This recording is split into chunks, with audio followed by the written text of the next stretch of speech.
Tonight, as I indicated, we are going to be having a civil society actor as guest in this edition of the news, Mr. Lapana Tasha. Mama, good evening to you. Thank you so much for joining us tonight on Talking Point. Good evening, Meme.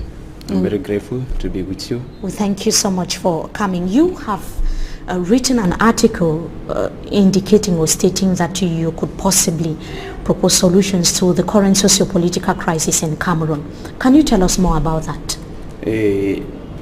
Cameroon is a country blessed by God, but have been corrupted and embezzled by many people, wicked as I call them. And then since 2006, I've been putting things in order, not thinking that something of this nature will come. I was facing the corruption, but finally I found myself without publishing it in the midst of other Anglophone problems. So I came up with a proposal, is saying concerning the Anglophone problems. The first, I have two proposals. The first was to the government, in which I never have the opportunity to send it out to the appropriate quarter. And then the second, now because of the level and the tension in the two Anglophone regions, I came up with a proposal that it is our country. Cameroon is our country, and we cannot sit there and then a group of people will spoil the country while we are there hoping and looking forward for people who are killing us to propose a solution to it. We are the one. The two people who are fighting, the Anglophones are fighting, and the government.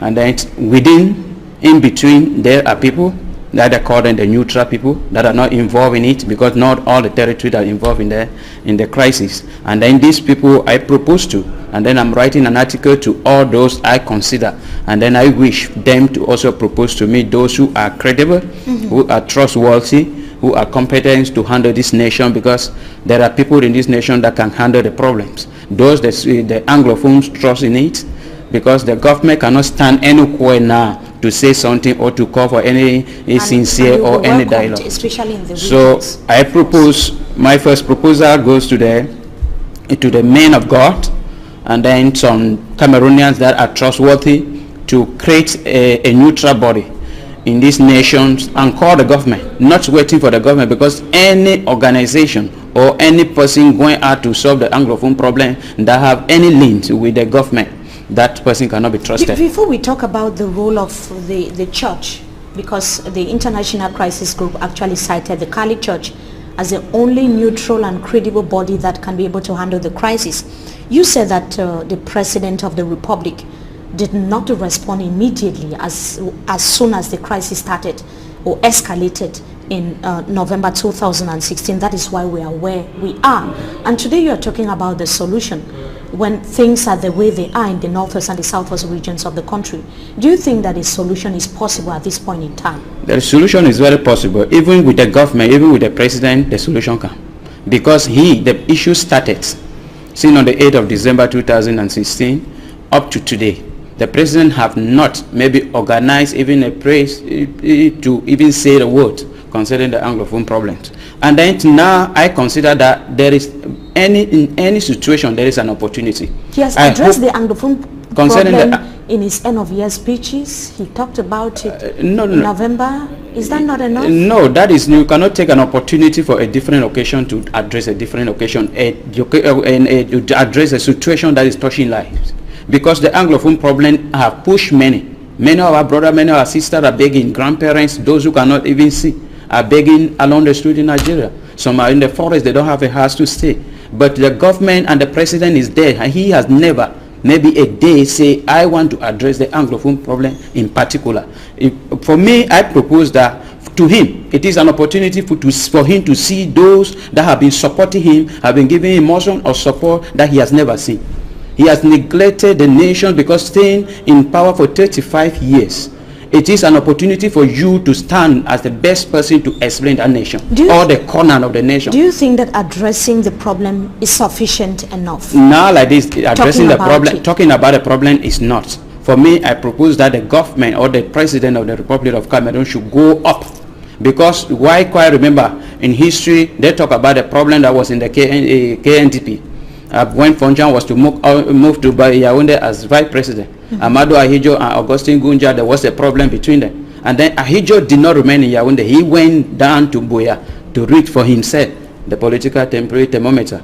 And then it is an opportunity for the President of the Republic to go down, not to Buea, not to Bamenda, but to those villages that have been burnt down, and see for himself, to go to Nigeria and see for himself his people that are there. That is my cry, and that is the only, if the President carry his or the government and went down to, and go down to Buea, to those areas, this problem will have a solution. Like you said, the crisis is escalating. Since 2016, at this point in time, several villages have been razed completely. Many people are homeless. Several English-speaking Cameroonians in neighboring Nigeria, others displaced even within the national territory. But the government has not reacted to that. What does that mean, looking at? Looking at that, to me, is that the government of Cameroon, through our life, have been solving problems in this nation in a political way. They believe that when you remain hungry and then you see food, you remain silent. But that is how they wanted to tackle the Anglophone problems. But they went that way, it failed. And then they still believe in that. Villages are down, people are, the problem is, because we are talking now, every day we are hearing about new villages that have been burnt down. Just now we are hearing about the Mumu divisions. And then we don't know, here in Douala, something can happen. We are about to celebrate the national unity. That is the marriage, the wedding that came between the Anglophones and the Francophones. And then we, at this particular period, what are we celebrating? I'm saying that all those villages, we cannot be celebrating. Why others are not, they don't even have food to eat. Why others are in pain? Why others are crying? Why others don't have even opportunity to bury it? They lost one. So I look into it, that all the government have to do something. If the government cannot do something, we will not remain silent. And that is why I propose that there should be a neutral body that is free from government. And that neutral body, according to you, should be the church. It should be the church, and there are some people I talk about. I have been following up your programs here. I see people like Akun John, many of them. Giving proposals. At the Davidson, those are people that they have ideas. But the idea, there is no way to bring it up. But if those people gather themselves together, the Catholic Church cannot do it alone. But the Catholic Church has been holding meetings. In their series of meetings, they have been providing solutions to the Anglophone crisis. Do you think that their solutions, their proposed solutions, can be listened to? The solution I'm talking about is not a writing to the government for the government to respond. It is to take over power. Take over power, take a neutral body that we are out to solve this problem. Until this problem is solved, before the government will do, military should stop harassing people. And for now, we have to look into it. They goes into the Anglophone region, they select those that are very concerned with the problems, the pillar of the leaders of the Anglophone problems, and then bring them out, call the government should come. Are you saying that with the current regime, the crisis cannot be solved? With the current regime, they cannot solve. They started the problems, and then there is no way up to now. If they cannot solve the problem, I don't believe they can solve the problem. What equally gives you the confidence that your proposal can push through? What gives the confidence I have is that when, for example, I take example Equinox, when you sit somewhere and you talk about, I listen to news about this Anglophone problem, they first of all ask you why, which station. When you mention some kind of station, they just say, but when you mention Equinox, people say the Anglophone themselves, they say, okay, they can listen to.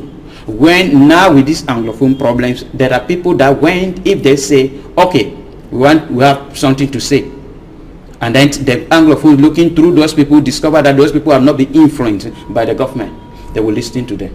But what I'm saying here is the Catholic Church, they have proposed that they have been praying, they have been proposing to the government, but they are waiting for the government. Two people cannot be fighting, and then you want somebody amongst the two to come up with a solution. No, there must be somebody, neutral person. The government is the elderly person to the Anglophone people, and then the government as the elderly person cannot solve the problem up to this particular period. It means that they need somebody to standing in that is why the international community too is being